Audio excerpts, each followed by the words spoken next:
I would now request Ms. Anita Nandini, who is the Deputy Chief of Mission from Israel, to have share her experiences from Israel and her vision for India-Israel startup collaboration, especially. Israel is a startup nation and India is an aspiring startup nation. So how do we bridge that gap? Respected Anju ma'am, Nagarajan, thank you for giving me this opportunity to be part of this program. Before I speak about Israel, I would like to congratulate iHub for creating this platform for students, something that we did not have before a decade. So I was just going through your programs such as Mind to Market, Startup Grow. I think they have been designed with a lot of thought process, and it's been conceptualized in a very matured fashion. So I would like to congratulate you and your team on that. Namaste and Shalom from Tel Aviv. I've been the Deputy Chief of Mission here for the past 4 months, 3 or 4 months. And after I took charge here, in fact, the first item on my agenda was the signing up of Memorandum of Understanding between iCreate of Gujarat and the Startup Nation Central, which is located in Tel Aviv. So Gujarat is very active with respect to creating startups in a very institutionalized way. And I would like to throw some light on how things are done in Israel.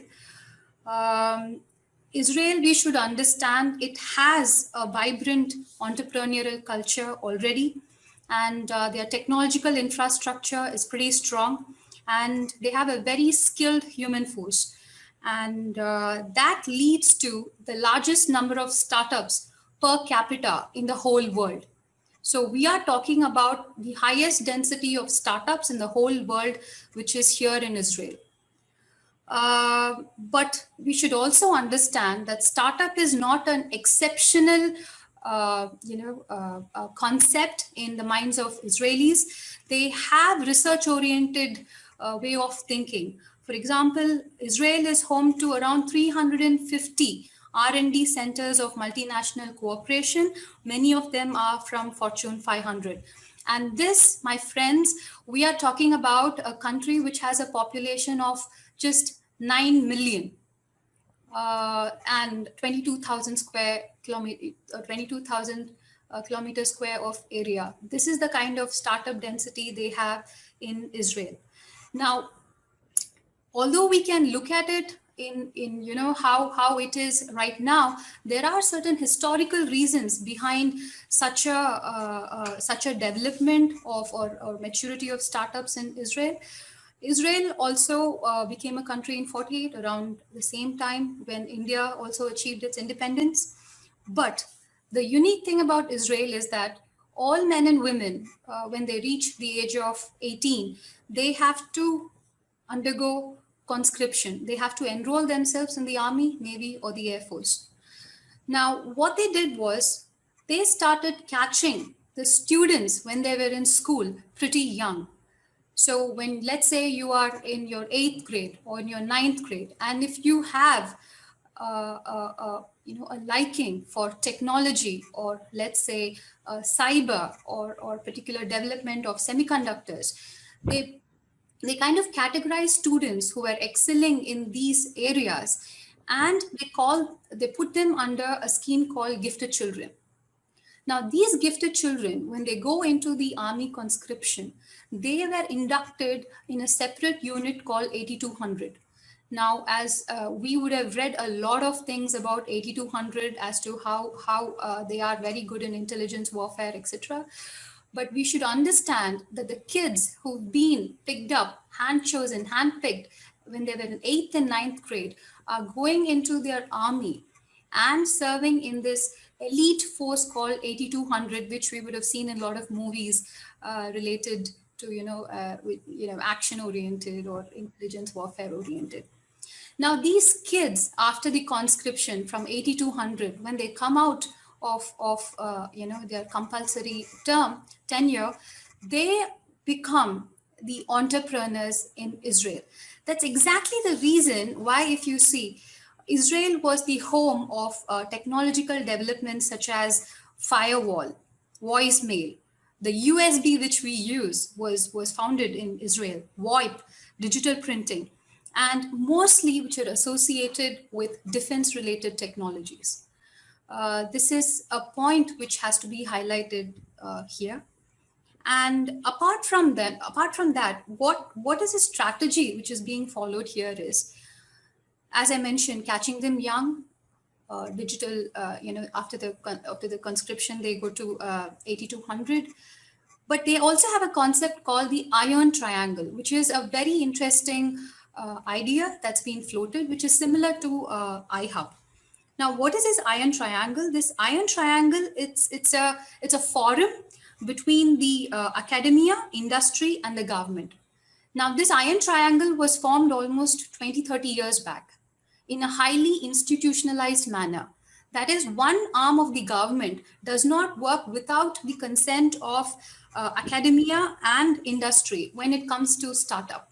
So startup here is not part of the government system. It is in the center of the government system, so much so that even the visas which are being issued by the companies here for high-tech sector is issued in consultation with the authorities who are handling startups. So the ecosystem here is highly developed and focused towards the startup. For them, startup is a very, very sensitive sector. For example, government spends around 5% of its GDP funding the startup entrepreneurs in Israel, which is a huge sum when it comes to, when you have to like distribute the fund amidst healthcare or defense. 5% of the GDP goes to startup, and it's funded by the government. I'm not talking about private funding. I'm just talking about government funding. And also I would like to highlight here that this 5%, 4 to 5% of funding is number 2 in the world. The first country which does highest funding is South Korea. They do around 4.35%, and Israel comes second. So we can understand the importance, and we can understand that Israel can be rightly called as a startup nation for these reasons. The past 5 years, Israel has raised around $1.5 billion for startup. That's the kind of money that goes into startups. And I would like to now, give a little bit about how the government mechanism, or rather how startup is brought under the government ambit, and how an institution here called the Israel Innovation Authority runs the startup ecosystem here in Israel. So we need to understand that it's exactly like what it's something similar to what Nagarajan had explained about the sandbox. Here they call it a toolbox. So what they give is a complete set of what is required for an entrepreneur from the concept stage when he has the idea till the stage he wants to exit. So the whole mechanism here is handheld and cushioned by the government of Israel itself. They have the startup division, they have the growth division, they have the technological infrastructure division, they have the international collaboration division, they have advanced manufacturing division, which is something like iCreate, and they also have societal challenges division. So we see that it's being taken care from the birth till the death. And again, what is something different here is that, like in India, we have, like for example, government of Gujarat, I've heard that they provide a funding of up to 32 lakhs in case an entrepreneur comes with a good idea. There's funding of up to 32 lakhs without any collateral. Here it is something similar. Only thing is that here it goes to about $2 million. So the idea is the same. The only thing is that the funding, the ability to take risk from the government is pretty much higher than what it is being done in India. So, having said that, I would like to also talk about an important aspect which we all need to understand is we need to help startups with exit process too. It's not just important we help them with conceptualization, we help them with development, but we need to cushion them when they have to exit. Here in Israel, 80% of the startups export their prototype. In the sense, they reach a level and after that, they want to exit because they are not able to handle the scale up. Whether an entrepreneur would like to scale up or not should be left to the choice of the entrepreneur. And we should not expect them to go beyond if they are not able to. We should give them a soft, cushioned exit from their project or venture. So these are the points which I thought I should put forth from my limited experience here in Israel. Once again, thank you one and all for giving me this chance. Thank you. And I would like to request Ms. Anita Nandini for her thoughts on what are the things that made you think about this could probably India could do this. Why? What are those positive things that we could do immediately, which we can take from inspiration from other countries, especially like Israel? See, what Israel has here is at the risk of sounding repetitive, what it has is an ecosystem, which is definitely going to take time for us to build. But let's be realistic about the resources that India has.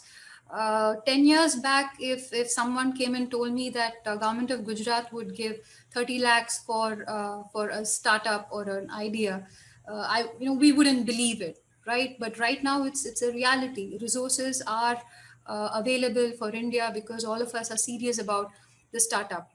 One thing that I think we can kind of think about is we need to encourage students. We need to catch them young. We need to put it in their curriculum. What is entrepreneurship? What is how many of us really are good in legality in school? We do not have subject on law or administration or starting a company or how we can be promoted.